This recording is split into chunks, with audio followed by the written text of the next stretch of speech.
Hi, this is Dr. Kathryn Dao. I'm attending the American College of Rheumatology Convergence 2022 and reporting for Room Now. And I'm very excited to share with you 3 abstracts that I found extremely interesting and that might be relevant to your practice. So, do you know how we order ANAs a lot? Well, there have been multiple guidelines saying, number 1, don't repeat the ANA. Number 2, don't order the ANA unless you have a suspicion of someone having a rheumatic disorder. Right?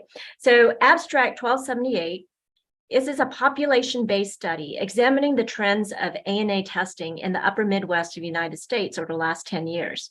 And they found 72,000 unique individuals who underwent over 134,000 ANA tests. 46% of the total tests were repeated tests, and the mean time between repeating a test is 2.7 years. Women were twice as likely to have repeat testing compared to men. Now, if you remember a few years back, the American College of Rheumatology and the Canadian Rheumatology Association partnered with Choosing Wisely in order to reduce healthcare costs. And they made this recommendation: with rare exceptions, repeat ANA testing or ANA subserologies add very little, if any, clinical value to patient management, such as monitoring disease activity, confirming remission, or predicting disease flares. So do not order an ANA unless it's necessary, and also don't repeat it. Now, abstract 0228, this is very interesting here. It details the survey results of internal medicine residents on how they order ANAs. So they took a survey, 46 residents responded to this one survey conducted in May of 2022. Now, most of the residents, about 61% of them, ordered both the ANA and the ENA panel when they were evaluating somebody for a possible connective tissue disease. They just go out and order both ANA and ENA. And I don't know if you know this, but each one of those single tests in the ENA panel is about $20. And so that could add up. Now, 17% will only order an ANA initially, and that's such a low number.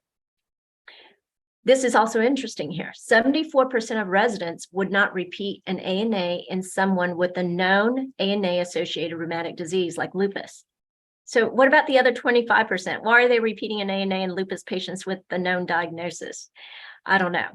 And then 59% of them, and this is scary, would order an ANA for non-specific symptoms as back pain, fatigue, and myalgias.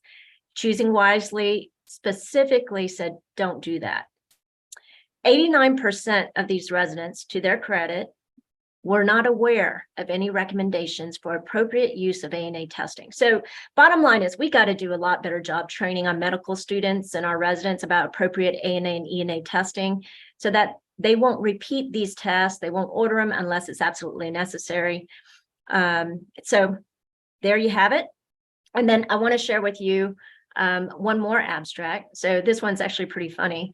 This is abstract 0058, and it's a quality improvement project. Okay, and this is with Lehigh Valley Health Network, LVHN. And what they did was they instituted a hospital order set for reflex testing to the ENA panel only if the ANA is positive at 1 to 80 or higher. Now, they still allowed rheumatologists to order both, but they really restricted orthopedics, internal medicine, family medicine, and neurology. And guess what?